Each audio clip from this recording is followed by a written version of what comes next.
파워리프팅이란 3대 운동이라고 불리는 스쿼트와 벤치프레스, 데드리프트 이 세 종목에 한 번 들어올릴 수 있는 최대 무게 이른바 1RM을 합산하여 경쟁하는 스포츠입니다. 우리나라에서 우스갯소리로 3대 중량이 500kg 미만일 경우에는 언더아머라는 스포츠 의류 브랜드를 입으면 안 된다는 소리가 있죠.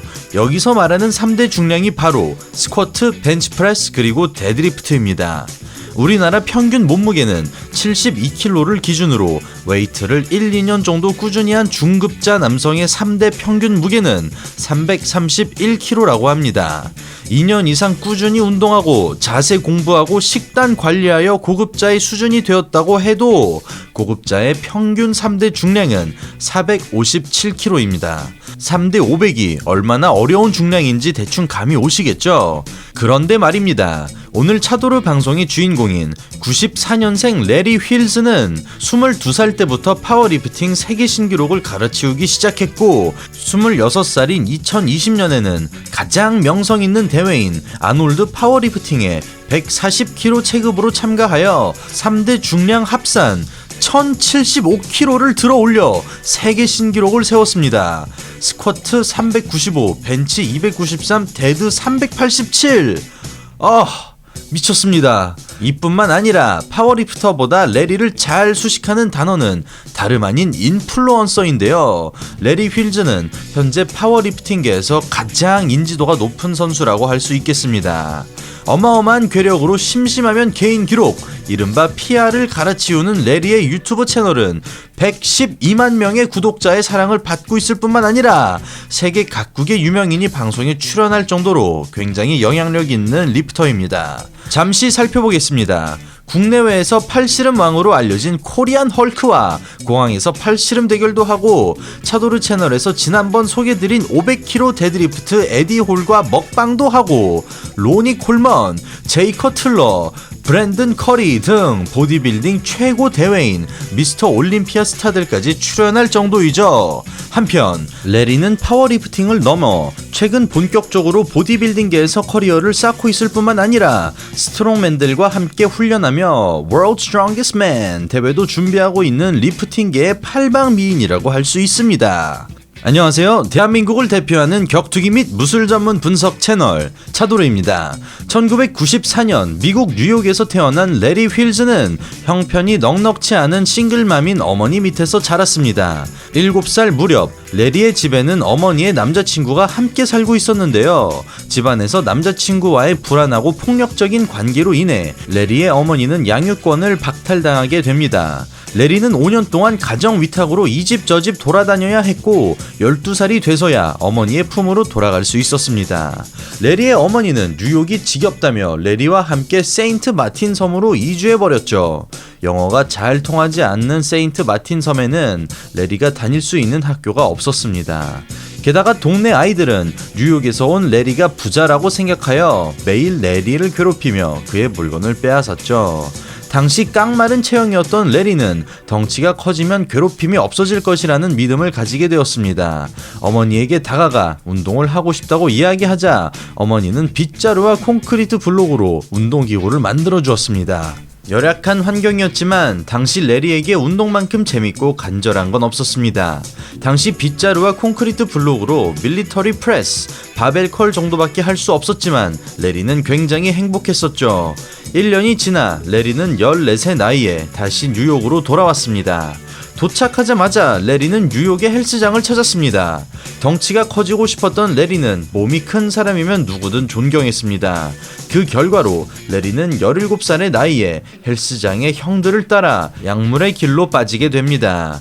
아무리 리프팅 쪽에 약물이 흔하다고 하나 17살이란 한참 성장해야 될 나이에 약물을 투여하는 것은 굉장히 위험하죠. 하지만 괴롭힘, 가난, 배고픔, 불안한 가정, 실패가 가득한 주변 환경이 지겨웠던 레리는 그저 주변 사람들과 달라지고 싶었고 몸이 커지는 게 중요했지 스테로이드가 좋냐 나쁘냐 위험하냐 안전하냐 이런 것에는 관심이 전혀 없었습니다. 참고로 말씀드리면 몸도 마음도 한참 성장하고 있을 시기인 17살인 레리에게 스테로이드를 가르친 이 나쁜 동네 형은 지금 노숙자 신세라고 합니다.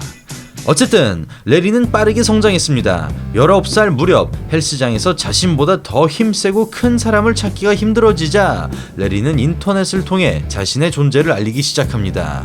예, 그것은 바로 지금 여러분들께서 시청하고 계신 유튜브였습니다. 레리는 일주일에 한두 번 유튜브에 자신이 어떤 운동을 어느 무게로 몇 회를 성공했는지 업데이트했습니다. 당시 운동을 가르쳐주는 사람이 없이 혼자서 운동 방법을 연마했다고 하는데 야, 수준이 정말 대단합니다. 당시 이 영상들은 대부분 1만 회 정도 조회되었습니다. 그렇게 1년간 단순히 운동하는 영상만 올리던 레리는 유튜브로 큰 재미를 보지 못하자 훈련 강도를 높이고 파워리프팅 대회에 집중하기 시작했습니다. 무거운 것을 들어 올리는 데에 열정이 너무 컸던 레리는 매일 통증을 달고 살았습니다. 심지어 1년에 두세 번은 근육 파열과 같은 큰 부상을 입고 간헐적으로는 스테로이드 과다 복용으로 부작용에 시달렸죠. 레리에게는 이런 부분을 전문적으로 조언해줄 수 있는 코치가 필요했습니다. 이 무렵 레리는 존 가그리오네라는 코치를 만났습니다. 그리고 코치의 도움으로 엄청난 성장을 하게 되죠. 22살의 나이로 파워리프팅 대회에서 세계 신기록을 2번이나 세웠는데 110kg 체급에서 세 종목 합산 985kg라는 세계 신기록을 세웠습니다. 야, 숫자가 정말 같은 사람이 맞나 싶을 정도로 너무 어마어마하네요. 그렇게 유명세를 얻은 레리는 3년 만에 유튜브 채널로 돌아와 운영에 박차를 가하기 시작했습니다. 야, 머리 굉장히 좋게 전략적으로 잘 움직였네요. 그리고 레리는 이때부터 운동만 하는 게 아닌 영상에서 자신의 생각을 표현하기 시작했고 대회 영상을 공유하기도 했으며 가끔 재미있는 웃긴 영상들도 올리기 시작했습니다. 특히 방금 보신 망치로 복근을 어루만지 단련한다고 표현해야 되나요? 어쨌든 멋지면서 웃긴 이 영상은 500만에 가까운 조회수를 기록했고 레리의 인기는 말 그대로 급상승하기 시작했습니다. 레리는 정기적으로 자신의 개인 기록을 깨부수고 그 장면을 동영상에 담아 공유했습니다. 이 비현실적인 숫자가 가득한 영상들은 큰 인기를 끌었고 동영상은 10만이 넘는 엄청난 조회수를 기록했습니다. 한편 유명해지면서 부쩍 만나는 사람이 다양해진 레리는 차츰 보디빌딩에도 관심을 갖게 되었죠. 보디빌딩에 도전하겠다며 훈련을 시작한 레리는 이전에 일시적이고 폭발적인 힘을 쓰는 파워리프팅 운동에서 벗어나 반복적이고 정확한 자극을 느낄 수 있는 보디빌딩식 운동을 겸하기 시작했습니다. 몇 달 뒤 한 소규모 보디빌딩 대회에서 1위를 해 자신감을 얻은 레리는 영상을 통해 구독자들에게 전국대회 출전을 선언했죠. 많은 팬들이 응원을 해준 한편 일부 팬들은 부실한 종아리를 지적하기도 했습니다. 이와 같이 3대 운동만을 위해 운동해온 레리에겐 적잖은 단점들이 있었습니다.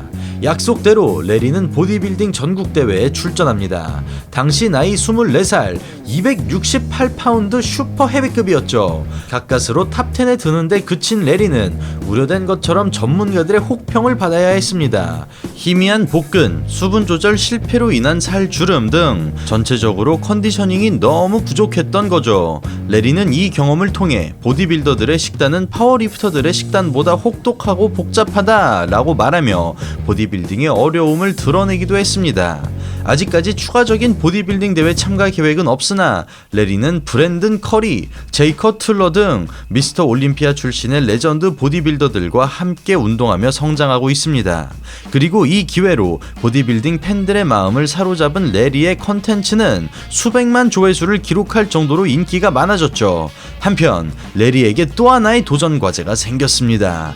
레리는 동영상에서 나의 꿈은 세상에서 가장 힘센 보디빌더가 되는 것 이라고 하며 얼마 전 차도르 채널 에디 홀 편에서 소개한 World's Strongest Man 대회에 관심을 보였습니다. 500kg 데드리프트 공식 기록 보유자 에디 홀과 함께 스트롱맨 훈련을 할 뿐 아니라 왕좌의 게임 마운틴으로 유명한 World's Strongest Man 우승자 하퍼 부존슨 선수와 2달간 훈련을 하기 위해 아이슬란드에 가기도 합니다. 여담이지만 이 시기에 한국에 방문했던 레리는 한국에서 가장 힘이 센 남자 팔씨름계의 코리안 헐크 하재용 선수와도 훈련을 했었습니다. 특히 1300만 조회수를 기록한 두 인물의 팔씨름 대결은 지금 봐도 엄청난 것 같습니다. 그렇게 보디빌딩과 스트롱맨 훈련을 병행하는 레리 휠즈. 파워리프팅이 주춤할 법한데 최근에는 아놀드 파워리프팅 대회 140kg 체급에서 세 종목 합산 1075kg의 세계 신기록을 세우고 무한한 잠재력을 보여주고 있습니다. 그런데 최근에 한 충격적인 동영상이 공유되었습니다. 데드리프트를 하고 나자 레리의 두피에서 다량의 출혈이 발생하는 영상인데요. 몇 번의 영상에서 같은 현상이 반복되자 사람들은 레리의 스테로이드 과다 복용이 문제가 있는 게 아니냐며 우려했습니다. 이에 대해 레리는 스테로이드로 인한 혈압 문제를 고백했는데요. 신발끈을 묶으려 머리를 숙이면 피가 쏠려 얼굴이 터질 것 같다. 스테로이드 복용으로 인한 혈압이 너무 높아서 혈압에 영향을 주는 술이나 타 약물은 하고 싶어도 못한다 라고 고백을 했습니다. 이른 나이에 많은 업적을 이루었지만 이른 나이에 신체 문제까지 생겼다고 하니 팬으로서 조금 걱정이 되네요. 오늘은 괴롭힘에서 탈출하기 위해 운동을 시작하게 된 파워리프팅계의 독보적인 존재이자 유튜브의 슈퍼스타인 레리 휠즈에 대해 알아봤습니다. 올해 26살인 레리는 아직 나의 전성기는 시작하지도 않았다 라고 이야기했는데요. 레리 휠즈 선수가 항상 건강하게 운동하며 지금처럼 오래오래 많은 사람에게 즐거움을 주었으면 하는 바람에서 오늘 영상 준비해봤습니다. 저는 격투기 유튜버 차도리였습니다. 다음에 또 인사드리겠습니다. 감사합니다.